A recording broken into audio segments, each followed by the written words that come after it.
Hola, buenos días, tardes o noches. Este es el tercer y último video de trombocitopenia en trastornos del sagrado. Vamos a comenzar. Bueno, primero hay que recordar un poquito de lo que es la cascada de coagulación. Recordar nada más que hay dos vías. Está la vía extrínseca y está la vía intrínseca.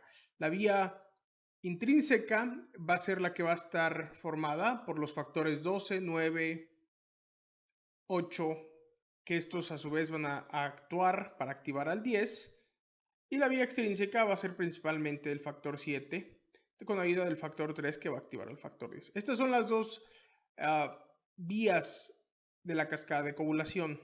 Acuérdense que existe la vía común, que es el factor 10, el factor 5, 2 y 1. A mis 15 años, 21 personas fueron, como les había comentado. Y lo que quiero recalcar el día de hoy es el factor 5, porque en los videos pasados no le di tanta importancia y quiero presentarles el factor 5 ya más propiamente, que es este.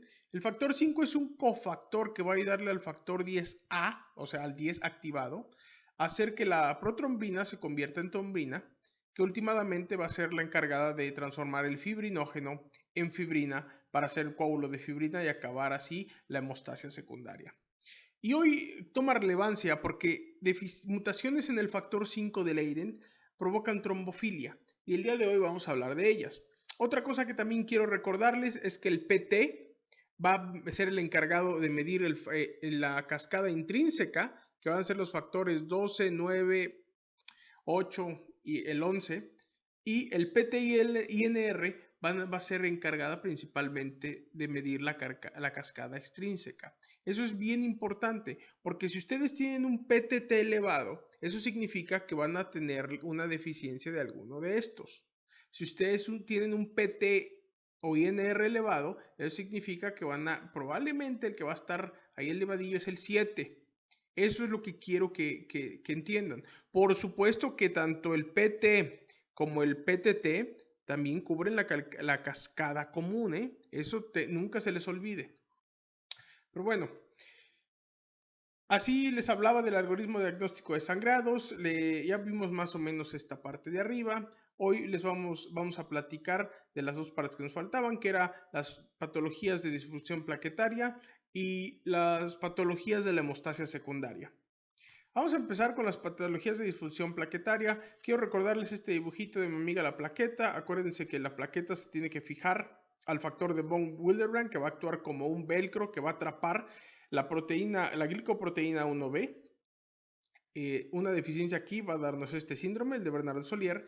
Y también recordarles que las plaquetas, para juntarse entre sí, lo hacen por medio de fibrinógeno y la glicoproteína 2B, 3A, cuya falta o cuya mutación nos va a causar la tromboastenia de Glassman. Vamos a hablar de estas dos enfermedades, estas tres, perdón, y quiero empezar con la enfermedad de von Willebrand. La enfermedad de von Willebrand es el trastorno autosómico dominante hemorrágico hereditario más común.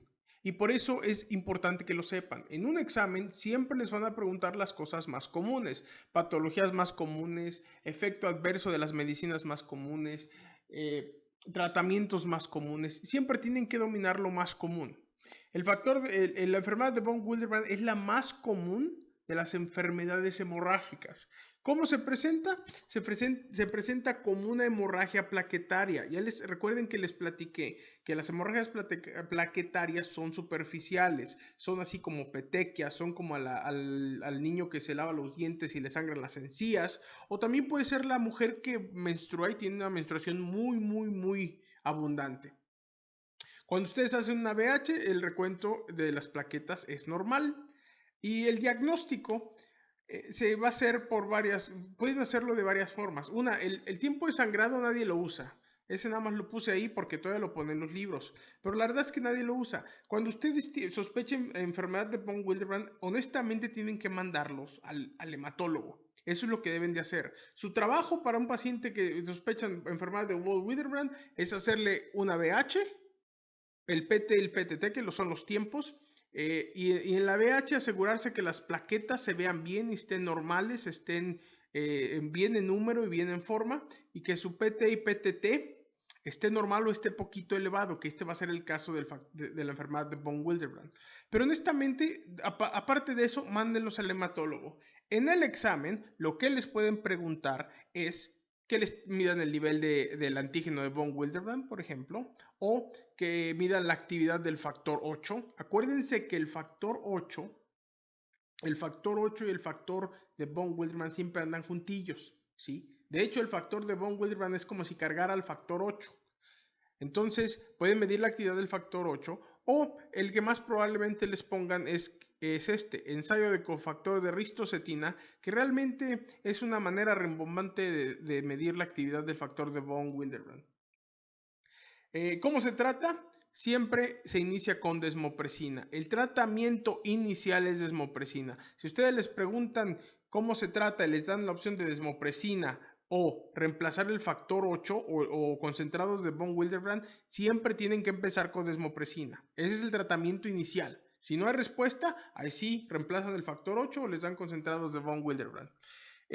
Una cosa que hay que notar, como el factor 8 y el factor de von Willebrand van pegaditos, es probable que si ustedes tienen esta enfermedad, el PTT va a estar elevado. Porque ya les dije que el PTT va a medir aquí, va a medir al factor 12, 11, 9 y 8. Entonces, si les falta el factor 8, el PTT puede estar elevado. Pasemos a la tromboastenia de Glassman y el síndrome de Bernard-Soulier. Perdónenme que lo puse en inglés, no me di cuenta. ¿Cómo se presenta? Las dos son muy similares a la enfermedad de von Willebrand. Es una enfermedad con sangrado plaquetario. La verdad, esto es muy raro. Nada más se los puse por seguir comprendiendo la fisiología de lo que habíamos hablado. Y aquí el número de plaquetas es normal. Lo que les pueden preguntar en un examen es que les ponen un paciente que está sangrando, que tiene sangrados superficiales y que les hacen un frote periférico y tiene plaquetas gigantes. Si les ponen eso, esa enfermedad es el síndrome de Bernard-Soulier. Es eso. Si descartan von Willebrand en la pregunta que les hagan y les preguntan cuáles son sus diagnósticos diferenciales, pues siempre van a tener que pensar estos dos. Y la manera de diagnosticarlos es hacerle estudios plaquetarios, estudios de agregación plaquetaria, así se llaman. ¿Cómo se trata? Pues realmente se trata muy parecido, se trata con desmopresina. Les pueden dar también ácido tranexámico o factor 7A recombinante. En casos también se les puede dar estrógeno. Los estrógenos hacen una regulación que va mucho más allá de la explicación de esto. Lo único que les quiero que se les quede aquí es que son dos enfermedades raras, que las dos causan sangrados plaquetarios y que el síndrome de Bernard-Soulier tiene plaquetas gigantes. Si ustedes saben eso, ya lo hicieron. Vamos a pasar ahora a los trastornos de la hemostasia secundaria. Acuérdense que les dije en las clases pasadas que la hemostasia secundaria, los sangrados por esta, van a ser sangrados aparatosos. Va a ser el niño que andaba brincando y ahora trae la rodilla llena de sangre. O el paciente con cirrosis que se agarró a tose y les llega ahora con un hematoma en la pared abdominal simplemente por toser. Y son hematomas importantes, son hematomas que les bajan la hemoglobina, son una cosa importante. Y lo que sí quiero recordarles y más o menos que les quede bien clarito es cómo es el algoritmo diagnóstico. Porque a ustedes les va a llegar un paciente con sangrado intraarticular o muscular o intramuscular. Imagínense al niño que estaba brincando y que les llega con la rodilla llena de sangre. Lo primero que le tienen que hacer siempre es una BH y tiempos de coagulación. La BH va a salir normal y los tiempos de coagulación van a salir elevados. Como ustedes tienen tiempos de coagulación elevados, nada más hay de dos sopas. O ustedes están ante la presencia de una enfermedad que hace que les falten factores de coagulación o que está consumiendo los factores de coagulación, o van a estar frente a una enfermedad que va a estar bloqueando esos factores de coagulación, los va a estar inhibiendo, los factores ahí están, nada más que el paciente en su suero tiene una sustancia que los está inhibiendo, que los está atrapando, que no les permite funcionar.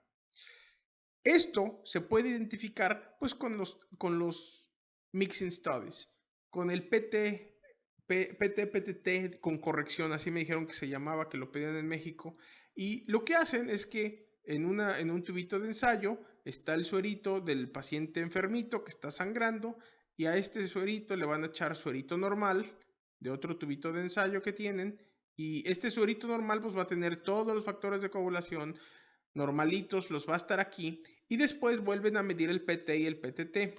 Si este corrige, lo único que significa es que tenían aquí una deficiencia, que había una deficiencia, que tuvieron coagulación intravascular diseminada y se acabaron todos los factores de coagulación, o que tienen hemofilia y tienen deficiencia del factor 8, 9 o el 11, ¿sí?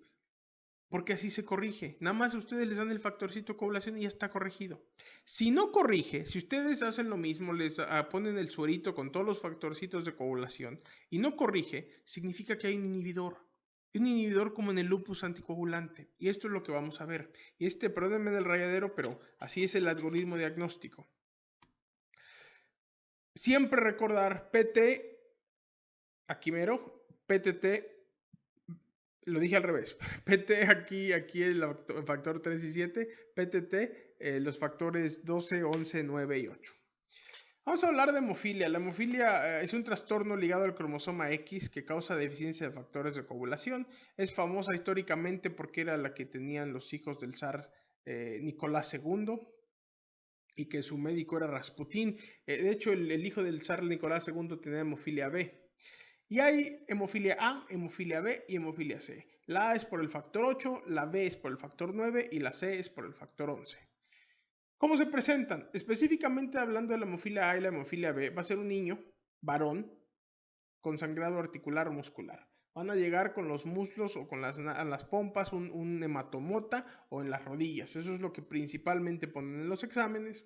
¿Cómo lo van a diagnosticar ustedes? Como les dije acá arriba, primero le hacen BH y tiempos de coagulación y pues van a ser la prueba inicial, va a ser BH y tiempos de coagulación. Se van a dar cuenta que sus plaquetas van a ser normales y como hay deficiencia del factor 8 o 9, el factor 8 o 9 vive de este lado del PTT, entonces el PT va a estar normalito, pero el PTT va a estar prolongado. Cuando ustedes les dan el factor 8 o factor 9 con los estudios de corrección de PT y PTT o Mixing Studies, pues esto se va a corregir. Y así es como ustedes básicamente lo van a estar, digamos, prediagnosticando. Porque la manera de diagnosticar y de decir usted tiene hemofilia A, usted tiene hemofilia B, es con un ensayo específico para el factor 8 o el factor 9. ¿Cómo se trata? Hay casos menores, se les da desmopresina. El sangrado grave, hay que darles reemplazo del factor específico, pero nuevamente ustedes como médicos generales o hasta como residentes no van a tratar esto mándenlo al hematólogo, pero sí es importante que ya le hagan las pruebas y que ya tengan una sospecha clínica para que al paciente le ahorren mucho tiempo. Vamos a hablar de la hemofilia C, que estoy seguro que muchos no la conocían y no la conocen porque la verdad no es tan severa. La verdad, la mayoría de las veces ni siquiera aumenta los sangrados y solamente se da cuenta la gente que tiene hemofilia después de que tienen un trauma y están sangre, o tienen una cirugía y les hacen estudios de coagulación y el PTT les sale prolongado y luego hacen una batería de estudios para diagnosticar esto. Y así es como se dan cuenta de esto. Es exactamente la misma lógica de las otras dos, pero la puse aparte porque no aumenta sangrados y solamente es evidente en situaciones de cirugía o muy, muy específicas. ¿Cómo se utiliza, cómo se trata esto? Pues si le hicieron cirugía y no sabían que tenía esto, pues le van a usar plasma fresco congelado. FFP significa Fresh Frozen Plasma, perdónenme que lo puse en inglés. Si lo vuelven a ver, eso significa. Vamos a hablar un poquito de trombofilias. Como les dije, vamos a hablar hoy del factor 5 de Leiden, de su mutación. Trombofilia significa trombo, pues un trombo y file, pues amor a los trombos, o sea, hace que el paciente está generando trombos.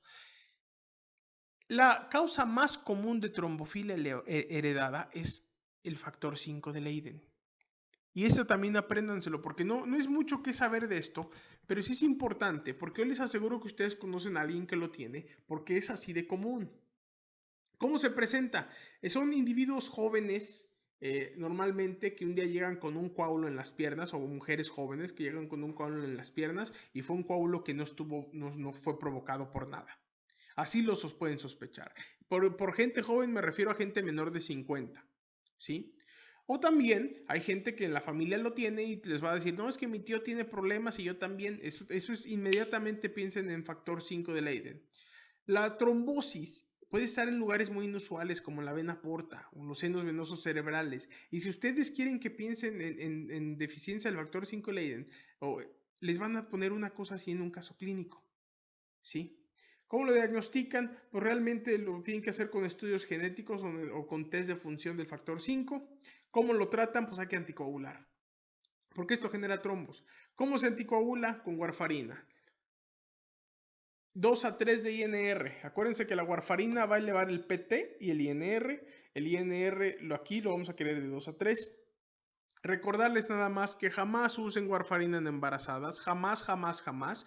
Todas las pacientes embarazadas deben de usar heparina. Y también ahora pueden dar inhibidores del factor 10 activado. ¿Cuáles son esos? El apixivan, el apixivan, el rivaroxaban, por ejemplo. Estos dos los pueden dar. Y así es como lo tratan. Esto nada más se los vuelvo a recalcar. PT y NR, vamos a estar hablando de este lado. Y por supuesto de la cascada común. Síndrome antifosfolípido.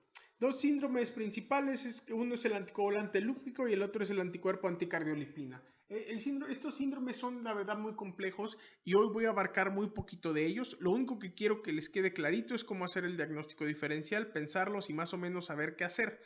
Las dos causan trombosis, ¿sí? Y los anticuerpos anticardiolipinas son los que están más asociados con abortos espontáneos, abortos múltiples, ¿sí?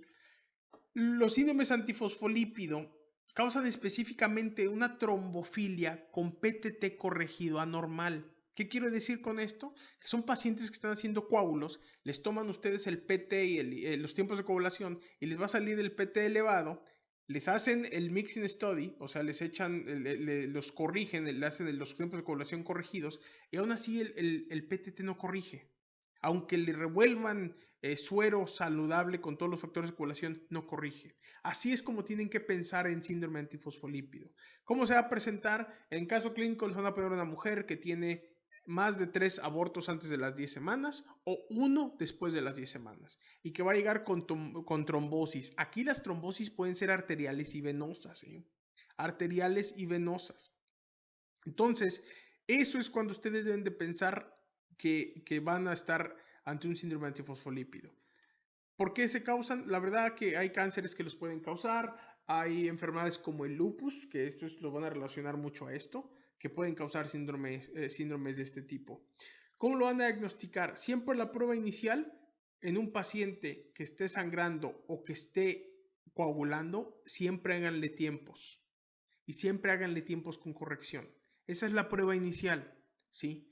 Esto no corrige, aunque ustedes tengan sus dos tubitos, el tubito del pacientito con el suero y estos los mezclen, esto no va a corregir porque aquí hay un inhibidor circulante y el PTT siempre permanece elevado. La prueba más precisa para el anticoagulante lúpico es el tiempo del veneno de la víbora de Russell, así se llama. Pero hay otras cosas que se les pueden hacer que no voy a tocar aquí a profundidad, como es el examen de anticuerpo anticardiolipina o los anticuerpos beta-2 de glicoproteína. ¿Sí? ¿Cómo lo tratan? Heparina y warfarina. Así se trata. Así como ustedes tratarían una tromboembolia pulmonar o una trombosis venosa profunda. Es lo único que tienen que hacer.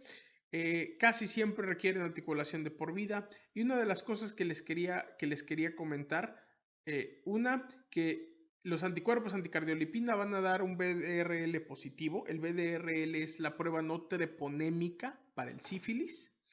Que cuando ustedes tengan una trombosis arterial inicial, siempre den aspirina también.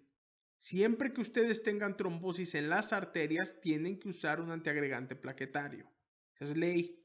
Entonces, van a tener que dar aspirina y aparte le van a tener que dar warfarina con un INR de 2 a 3. Y por último, trombosis recurrentes. Cuando ustedes tienen trombosis recurrente, lo que van a hacer es que si ustedes están usando cumarínicos, le van a dar aumentar el INR a 3 a 4. Si no están usando cumarínicos, pues van a tener que estar usando heparinas. Y lo pueden hacer con heparina o con heparina normalita, no fraccionada, o con heparina de bajo peso molecular, que es la enoxaparina. Aquí Los inhibidores de 10A, como el rivaroxaban, son inferiores. Por eso hasta ahorita, a menos de que haya una cosa nueva, no son recomendados. Bueno, y esto fue la última sesión de todas estas patologías de sangrado y de coagulación. La siguiente va a ser neoplasias hematológicas. Otra vez más, les doy las gracias. Les voy a pedir un favor. Si quieren comunicarse conmigo, comuníquense por medio de este Facebook, que es uno que acabo de hacer, donde tengo como 2 fans, que es este. Porque luego si lo hacen al personal mío, pues ahí me van a ver en calzones de niño y eso como que me da pena. O mándenme un mensaje a Instagram, me da mucho gusto que los veo que se están comunicando. Les doy las gracias y espero que sigamos aprendiendo juntos. Que tengan buenos días, tardes o noches.